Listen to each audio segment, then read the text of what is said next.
Good, happy Saturday evening, everyone. I'm Riley King, and welcome to the Riley King Newscast. Let's get started.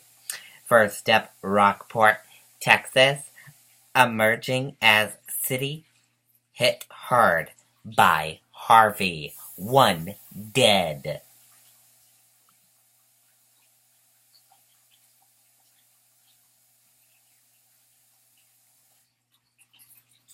Let's take a listen to this video from ABC News.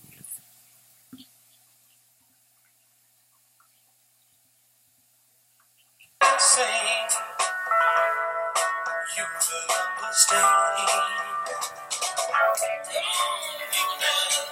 Smile on your brother, everybody get together.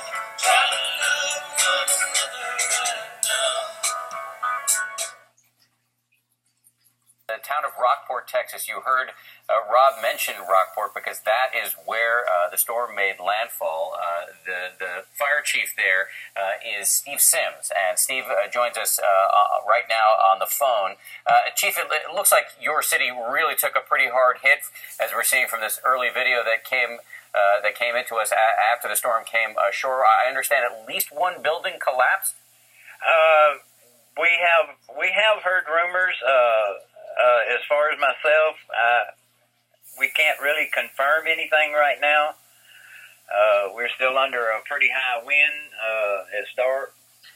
Okay, that is some footage and photos from Rockport, Texas. A small city nestled on the Texas Gulf Coast has been hit hard by Harvey's worth of torrential rain and high wind, leaving 1 dead, and the life-threatening weather has prevented emergency crews from responding to calls for help, officials said.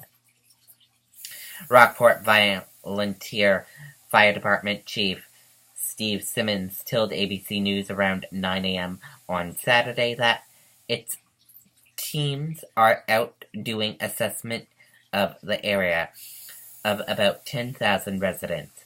Earlier this morning, about 22 firefighters were still hunkered down at the local fire station. The department had 25 to 30 pending calls at the time, and firefighters were anxiously waiting to help, Simmons said. But they weren't able to respond until weather conditions improved and it was safe for them to travel.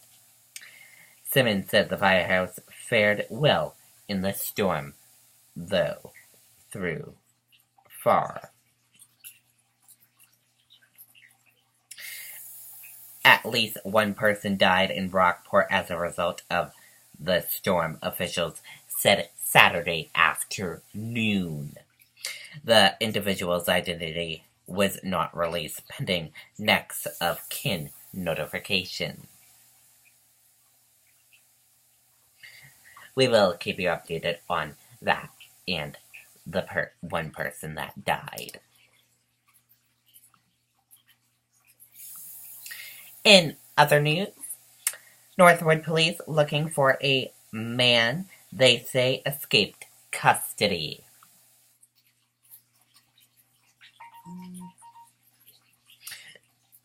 Northwood police, state police, and Fish and Game personnel are looking for a man they say escaped police custody Saturday.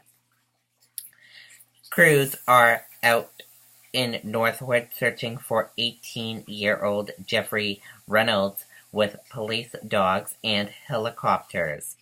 Police say he was arrested on a domestic violence charge and managed to slip out of handcuffs and escape into nearby woods. This is a developing story and will be updated as more information is released. We will keep you updated. Beverly police plan ice bucket challenge with Freitas family.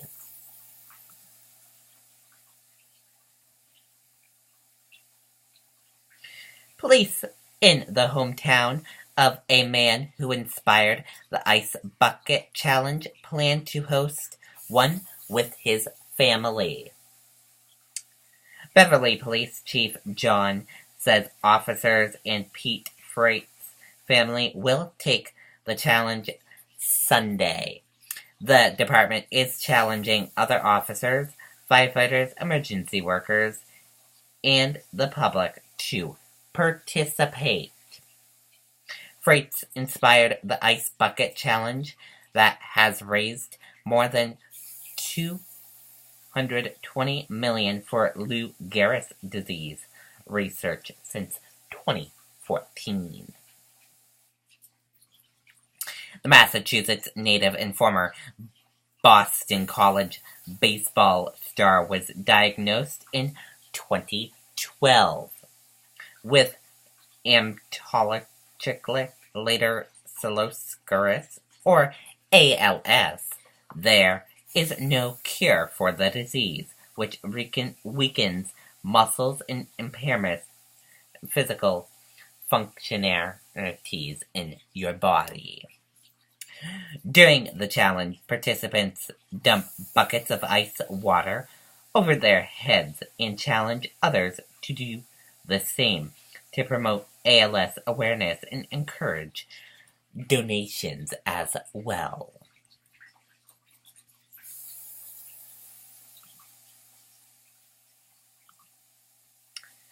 Spectacular stunt in performance at the Great State of Maine Air Show.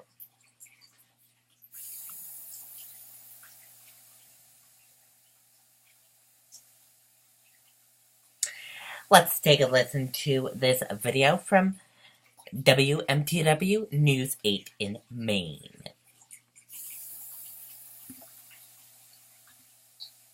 $29.99 per month each.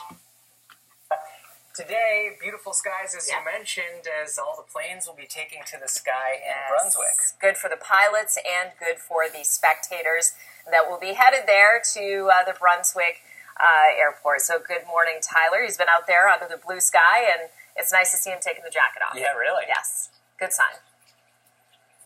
Hey there, Joe and Sarah. Good morning to both of you. That's right, we are getting ready for a full day of events, not just today, but actually tomorrow as well. Gates opening here at the Brunswick Executive Airport around 8 o'clock this morning for the Great State of Maine Air Show. We've been joined all morning long by some of the folks who will be heading up into the sky or taking to the track here with their planes and cars. And once again now, I'm joined by Ken Peach. He is one of those crazy daredevils. He's going to be headed up there a little bit later on. Good morning to you. Good morning. Sir, nice to be here in Maine. It's beautiful weather and can't wait to get flying. We're excited to have you here today. Now, you have your plane right over your shoulder there. What are you going to be doing later on as part of your act? Well, I do 3 different acts in this 1941 Interstate Cadet sponsored by Jelly Belly. I had to get that in there. Anyhow, one of the things I do is I'm going to land on this truck that's just going to turn around so you can see it a little bit better. And it's an old motorhome, and I put a rack on top, and I land on that. You're going to land the plane on that truck. On that truck. And then another act I do is I do a comedy act where the airplane falls apart in the sky. And I won't elaborate on that. You have to come out the show and see what happens. A little sneak preview here, right? Yeah, that's right. So anyhow, I'll do that one. And then the last act that I do a dead stick act where I start at 6,000 feet high. And I do aerobatics with the prop stopped. And just like that, no power, and I don't have a starter to get it started again. So I do aerobatics down on the ground, and I'll have a person hold their hand out, and then I'll go ahead and put the spinner of the prop in their hand at the end of it. Could be you if you want to do it. That's crazy. Well, there we go. We'll be around a little bit later on. Right. Ken, thank you very much. Thanks a lot. Joe and Sarah, I got to tell you, we've been talking all morning long with the folks here, and they talk about these crazy stunts like it's absolutely nothing, but nonetheless, they're doing all of this stuff. Going to be great to see here. Come down and check it out again today and tomorrow in Brunswick. We'll send it back to you guys. Okay, looks like fun over there. Hopefully you guys can check it out if you live in the Maine area. Hopefully you can check it out. And if you're not in the Maine area, if you're in Boston or New Hampshire, go on and check it out. Take a ride over into Maine. Looks like a fun show. Floyd Mayweather is now worth over $300 million. Here's who first saw his potential.